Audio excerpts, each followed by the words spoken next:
ኮረሪማ በባህላዊ የቅመሞች ንጉስ እየተባለ ቢጠራም በውስጡ የያዛቸው የተፈጥሮ ውህዶች ለጤናችን የሚሰጡት ጥቅም እጅግ የላቀ በመሆኑ ምክንያት የተፈጥሮ ፋርማሲ ሊባል የሚችል ድንቅ እጽዋት ነው። ይህ ድንቅ ቅመም ከጥንት ጀምሮ ለሆድ ህመም እንደ ፍቱን መድኃኒት ሆኖ ያገለግላል። በውስጡ ያሉ ተለዋዋጭ ዘይቶች የምግብ መፈጨት ጭማቂዎችን በማነቃቃት ምግብ በፍጥነትና በደህንነት እንዲፈጭ ከማድረጋቸውም በላይ የጨጓራ ግድግዳዎችን፣ ጡንቻዎቻቸውን በማጽናናት የሆድ ቁርጠትን፣ መነፋትን፣ ጋዝንና ማቅለሽለሽን ሙሉ በሙሉ ያስታግሳል። ከዚህም በተጨማሪ ኮረሪማ በውስጡ ከፍተኛ መጠን ያለው ቫይታሚን ሲ እና እንደ አይረን፣ ማንጋኒዝ እና ካልሲየም ያሉ ማዕድናትን የያዘ በመሆኑ ነጭ የደም ሴሎችን በማጠናከር በሽታ የመከላከል አቅማችንን በእጅጉ ያሳድጋል። ይህ የመከላከል አቅም በተለይ በብርድ ሰዓት ለሚከሰቱ የሳምባና የጉንፋን ህመሞች ትልቅ እፎይታን የሚሰጥ ሲሆን የአየር ማስተላለፊያ ቱቦዎችን በማስፋት ለአስምና ለደረቅ ሳል ፍቱን መድኃኒት ሆኖም ያገለግላል። በደረት ውስጥ የተካመቸን አክታም በቀላሉም ያቀልጣል ወይም ደግሞ እንዲወጣም ያደርጋል ማለት ነው። ሌላው የኮረሪማ አስደናቂ ባህሪ በሰውነታችን ውስጥ የሚፈጠሩ ስር የሰደዱ እብጠቶችንና የሴሎችን እርጅና የመከላከሉ ከፍተኛ የጸረ ብግነትና ጸረ ኦክሲዳንት ውህዶች መያዙ ነው። ይህም ሰውነትን ከካንሰር፣ ከልብ ህመምና ከአርትራይተስ ህመሞች ይጠብቃል። ከልብ ጤንነት ጋር በተያያዘም በሰውነታችን ውስጥ ያለውን አላስፈላጊ ጨውና ውሃ በሽንት መልክ እንዲዋጋድ በማድረግ የደም ስሮች እንዳይወጠሩና የደም ግፊትም እንዲቀንስ ከፍተኛ እገዛን ያደርጋል። በመጨረሻም የኮረሪማ ፍሬን ዝም ብሎ በአፍ ውስጥ ማዘግየት ወይም ደግሞ ማኘክ በአፍ ውስጥ ያሉ ጎጂ ባክቴሪያዎችን በመግደል የጥርስ መበስበስንና የድድ መድማትን ከመከላከል ባለፈ በጣም ደስ የሚል የተፈጥሮ የአፍ ጠረንን ይሰጠናል። ይህንን ዘርፈ ብዙ ጥቅም ለማግኘት ግን ፍሬውን ሳይፈጩ አቆይቶ ልክ ለፍጆታ ሲፈልግ ብቻ ወቅቶ መጠቀም ይመረጣል። ምክንያቱም በውስጡ ያሉ ጠቃሚ ዘይቶች በአየር ላይ በቀላሉ የመትነን ባህሪ ስላላቸው ነው። እንደ ማንኛውም የተፈጥሮ መድኃኒት ሁሉ ጥቅሙ የጎላ ቢሆንም በቀን ከ1 እስከ 2 የሻይ ማንኪያ በላይ ሳትወስዱ በልክ መጠቀም የሆድ መረበሽንም ይከላከላል። አሁን ወደ ዋናው ነጥባችን እንለፍና ኮረሪማ ከስኳር በሽታ ጋር የሚያደርገውን ተጋድሎና ሰዎችን እንዴት እንደሚታደግ ከስር መሰረቱ ለመረዳት መጀመሪያ የስኳር በሽታ በሰውነታችን ውስጥ እንዴት እንደሚከሰትና ኮረሪማ በየትኞቹ የሰውነታችን ክፍሎች ላይ ሄዶ መፍትሄ እንደሚሰጥ በዝርዝር ማየት ይኖርብናል ማለት ነው። ስለዚህ የስኳር በሽታ በተለይ ታይፕ 2 የሚባለው የስኳር በሽታ የሚከሰተው በሁለት ዋና ዋና ምክንያቶች ነው።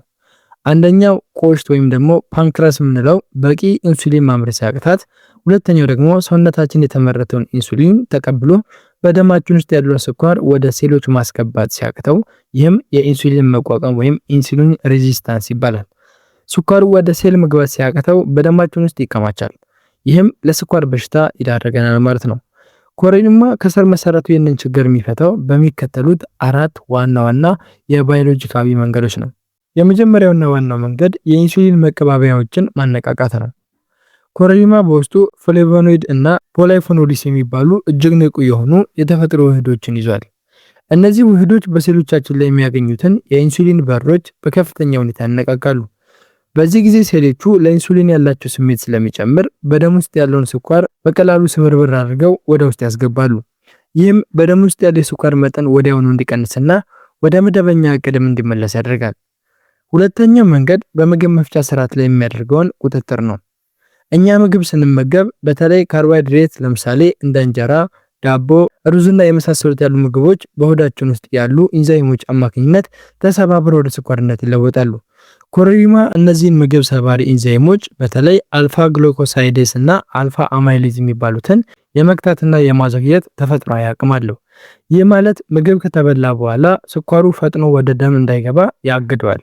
ስኳሩ ቀስ እያለ ወደ ደማችን ስለሚቀላቀል ደግሞ በስኳር በሽተኞች ላይ የሚታየውን ድንገተኛ የስኳር መናር ከስር መሰረቱ ያስቀራል ማለት ነው።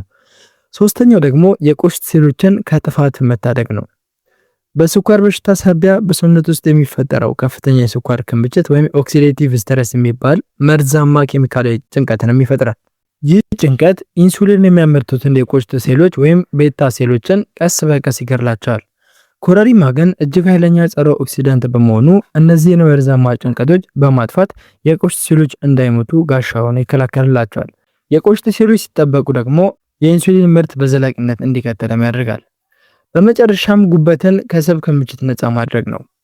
ጉበታችን ትርፍ ስኳርን አከማችቶ የሚያስቀምጥና ሰውነት ሲፈልግ መልሶ የሚያከፋፍል ክፍል ነው። በስኳር በሽተኞች ላይ ግን ጉበት ስራውን በትክክል ስለማይሰራና በስብ ስለሚሸፈን ወይም ፋቲ ሊቨር ስለሚሆን ያለምንም ቁጥጥር ስኳር ወደ ደም መቀላቀል ይጀምራል። ኮረሪማ በጉበት ውስጥ ያለውን ስብ ክምችት በመቀነስ ጉበት የስኳር ስርጭቱን በአግባቡ እንዲቆጣጠርና ያለ አግባብ ስኳር ወደ ደም እንዳይሰራጭ ከስር መሰረቱ ያስተካክላል ማለት ነው። ኮረሪማ እንግዲህ ተፈጥሯዊ ቅመም እንደመሆኑ መጠን ደግሞ እንደ ዘመናዊ መድኃኒቶች በአንድ ጀንበር ፈጣን ለውጥን አያሳየንም። ሆኖም ግን በተከታታይና በአግባቡ ከተወሰደ በሰውነት ውስጥ አስደናቂ የጤና መሻሻሎችን ያመጣል። በኮረሪማ ውስጥ ያሉ ውህዶች በሰውነታችን ውስጥ ስራቸውን ጀምረው በደም ውስጥ ያለውን የስኳር መጠን ማስተካከል የሚጀምሩት በተከታታይ ከ4 እስከ 5 ሳምንታት ባለው ጊዜ ውስጥ ነው ማለት ነው።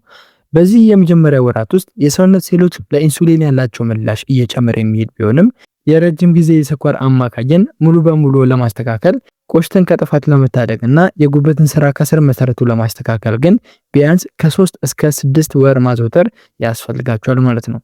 ይህ የተፈጥሮ ዑደት ስለሆነ ውጤቱ ዘላቂ የሚሆነው በትዕግስት ሲወሰድ ብቻ ነው። ለዚህ የጤና ጥቅምና ለስኳር በሽታ መከላከል እንዲሆን ለአንድ ሰው በቀን ውስጥ ቢያንስ የሚመከረው ትክክለኛ መጠን ግማሽ ሻይ ማንኪያ የተፈጨ የኮረሪማ ፍሬ ነው። ጥቅሙን ሙሉ በሙሉ ለማግኘት ደግሞ ፍሬውን አቆይታችሁ ልክ ልትጠቀሙ ስትሉ ብቻ ወቅቱ መጠቀም ይመረጣል። ይህንን የተፈጨ ኮረሪማ በአንድ ኩባያ የፈላ ውሃ ውስጥ ጨምሮ ለ5 ደቂቃ ያህል ከርናችሁ እንግዲህ ማቆየት፣ በኋላም ደግሞ ሲቀዘቅዝ ጠዋት በባዶ ሆድ ወይም ደግሞ ማታ ከመኝታ በፊት መጠጣት ይቻላል። ይህም በደም ውስጥ ያለው ስኳር ሌሊቱን ሙሉ ተስተካክሎ እንዲያድርም ይረዳል ማለት ነው። ከዚህም በተጨማሪ በየቀኑ በምትመገቡት ምግብ ላይ የተፈጨውን ኮረሪማ ነስነሳችሁ መመገብ እንግዲህ ምግብ ከመመገባችሁ በኋላ ስኳር ድንገት እንዲነድ ሊያደርግ የሚችለውን ኢንዛይም ለማገድ ፍቱን መንገድ ነው ማለት ነው። ይበልጥ ውጤትን ለማፍጠን ደግሞ ራሱ የስኳር በሽታን በመቆጣጠር ከሚታወቀው ከቀረፋ ጋር አንድ ላይ አፍልቶ መጠጣትም ይቻላል። ኮረሪማን በዚህ ልክ ሲጠቀሙት እንግዲህ የደም ስኳር መጠናችሁን በቤታችሁ መለኪያ መከታተላችሁን መርሳት የለባችሁም። ምክንያቱም አስቀድማችሁ የስኳር መድኃኒት የምትወስዱ ከሆነ ኮረሪማው ከመድኃኒቱ ጋር ተዳምሮ የስኳር መጠናችሁን በጣም ዝቅ ሊያደርገው ስለሚችል ከሐኪማችሁ ጋር መማከር ይኖርባችኋል፣ ይመረጣል ማለት ነው። ኮረሪማን በምንጠቀምበት ጊዜ እንግዲህ ፈጣንና ይበልጥ ውጤታማ ለውጥ ለማግኘት የአጠቃቀም ሰዓታችንና የምንጠቀምበትን አጋጣሚ ከሰውነታችን የስኳር ዑደት ጋር ማመጣጠን እጅግ በጣም አስፈላጊ ነው። ፈጣን ውጤት ለማግኘት የመጀመሪያውና ዋነኛው ምርጥ ሰዓት ምግብ ከመመገባችን ከ15 እስከ 30 ደቂቃ በፊት ባለው አጋጣሚ መውሰድ ነው።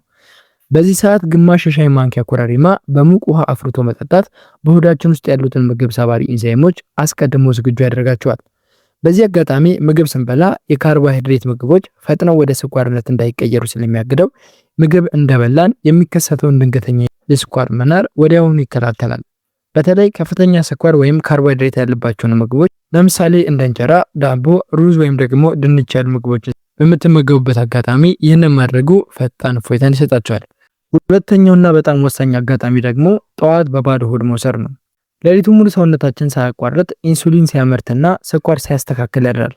ጠዋት በባዶ ሆድ የኮረሪማ ሻይ መጠጣት የሴሎቻችንን በሮች ወዲያውኑ ከፍቶ ኢንሱሊንን እንዲቀበሉ ስለሚያደርጋቸው ቀኑን ሙሉ የሚኖረውን የስኳር መጠን በተረጋጋ ሁኔታ ለመጀመር ትልቅ አቅምን ይፈጥራል።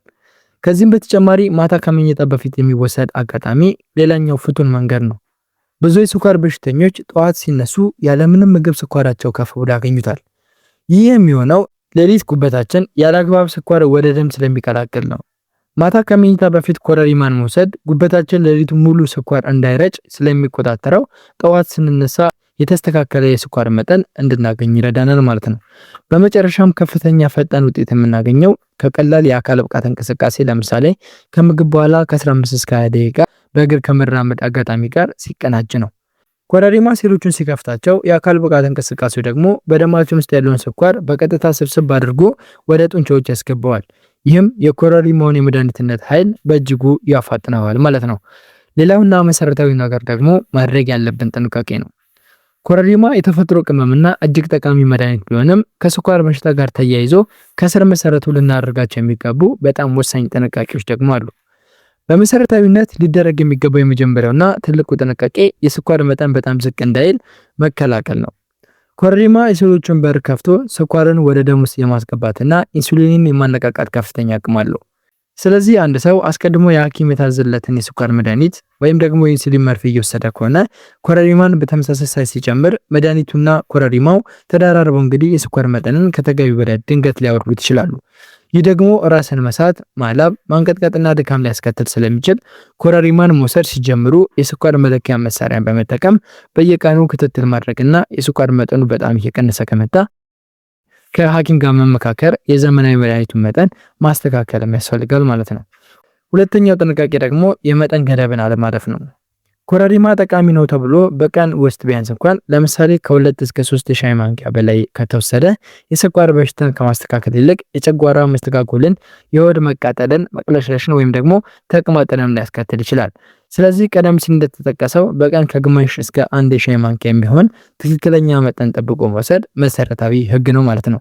በተጨማሪም ኮረሪማን በሚያስፈልግበት ጊዜ ጥቅሙን ሙሉ በሙሉ ለማግኘት እንዲሁም ደግሞ ንቁ የሆኑ ውህዶች እንዳይተኑ ውሃው ከፈላ በኋላ እሳቱን አጥፍታችሁ ኮረሪማውን ጨምራችሁ ለጥቂት ደቂቃዎች ከርናችሁ ማቆየት እንጂ ኮረሪማን አብሮ ለረጅም ጊዜ ማፍላት የለባችሁ ማለት ነው።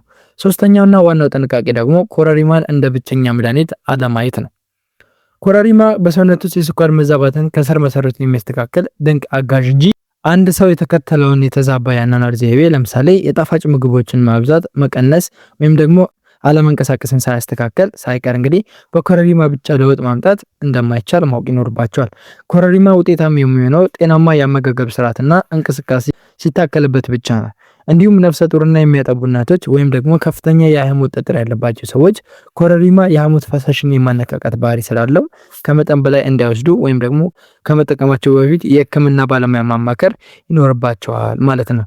እንግዲህ ውድ ተመልካቾቼ በዛሬው ቆይታችን ማንም በሰፊ የማይነግርለትንና የተፈጥሮ ተአምር የሆነውን የቅመሞች ንጉስ የተባለውን ኮረሪማን አስደናቂ የመድኃኒትነት አቅም በተለይም ደግሞ የብዙዎችን ሕይወት ከስኳር በሽታ ታላቅ መዘዝ እንዴት ከስር መሰረቱ ሊታደግ እንደነበረ በዝርዝር ተመልክተናል ማለት ነው። ይህ ድንቅ ቅመም ደግሞ የሴሎቻችንን በሮች ከፍቶ ኢንሱሊንን በማነቃቃት ምግብ ከተመገቡ በኋላም ስኳር ድንገት እንዳይንር በማዘግየት እንዲሁም ደግሞ ኢንሱሊን አምራች የቆሽት ሴሎችን ከጥፋት በመታደግ የሚያሳየውን ስር ነቀል የፈውስ ስልት በሚገባ አይተናል። በተጨማሪም ጥቅሙ ሳይቀንስ በጥሬው ሳይበላሽ እንዴት መዘጋጀት እንዳለበት ከ4 እስከ 8 ሳምንታት ባለው ጊዜ ውስጥ ደግሞ ፈጣን ለውጥ ለማየት ምን አጋጣሚዎች መጠቀም እንዳለብንና የደም ስኳር በጣም ዝቅ እንዳይል ልናደርጋቸው የሚገቡ መሰረታዊ ጥንቃቄዎችንም በጥልቀት ፈትሸናል። ይህንን ተፈጥሯዊ ፈውስ በተገቢ መጠንና መንገድ በተከታታይ በመጠቀም የሰውነታችንን ሴሎች ማደስና ራሳችንን ከስኳር በሽታ መከላከል እንደሚቻል ሁልጊዜም ማስታወስ ይኖርብናል ማለት ነው። ይህ መረጃ ለእናንተ ወይም ደግሞ ለምትወዷቸው የቤተሰብ አባሎቻችሁ፣ ጓደኞቻችሁ ጠቃሚ ነው ካገኛችሁት ላይክ እና ሼር በማድረግ ግንዛቤው ለምንደርስና የተፈጥሮ መድኃኒትነትን ለብዙ እንዲደርስ አድርጉ ማለት ነው። እንዲህ ያሉ በጥልቀት የተዘጋጁ የተፈጥሮ የጤና ሚስጥሮች ዘወትር እንዲደርሳችሁ ደግሞ ሰብስክራይብ በማድረግ ይችላልችን አባል እንድትሆኑ ጋብዛችኋለሁ። በዚህ በተነጋገርንበት በኮረሪማ ተአምራዊ ጥቅሞች ዙሪያም ሆነ በሌሎች ተያያዥ የጤና ጥያቄዎች ላይ ያላችሁን ሀሳብ በኮሜንት ሴክሽን ላይ አጋሩኝ። እኔ ምላሽ ለመስጠት ሁሌም ዝግጁ ነኝ። በቀጣይ ቪዲዮአችን ደግሞ እናንተ በምትመርጡት ሌላ አስደናቂ የጤና ርዕሰ ጉዳይ ዙሪያም ጠቃሚ መፍትሄዎችን ይዤላችሁ ቀርባለሁ። ስለተከታተላችሁኝ ከልብ አድርጌ አመሰግናለሁ። ሁላችሁም ጤናችሁ ይጠበቅ። ሰላም ሁኑ።